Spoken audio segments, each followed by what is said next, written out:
Welcome to the last breakfast. Please enjoy the video. You start by installing the Tesseract engine and Python bindings so the tool can run.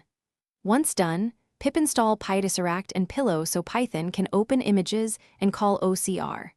Next, set the Tesseract executable path in your script or environment. On Windows, assign the absolute path.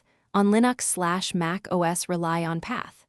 Make sure Tesseract version returns a valid version. This gets you from nothing to a working runtime, ready to write the first lines of code.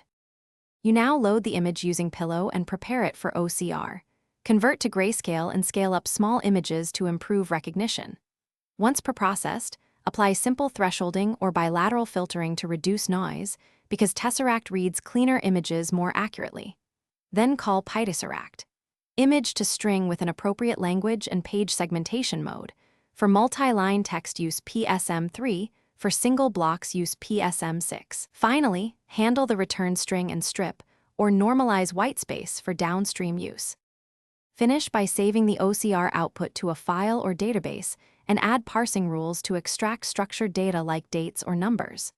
If accuracy is poor, make targeted changes. Change PSM or OEM options, install additional language packs, or improve image preprocessing such as deskewing and denoising. Most failures trace back to environment issues. Make sure the Tesseract executable path is correct, permissions allow execution, and the engine version matches your expectations. That single check often resolves silent failures quickly. Thanks for watching. If this was helpful, leave a like and consider subscribing. See you next time.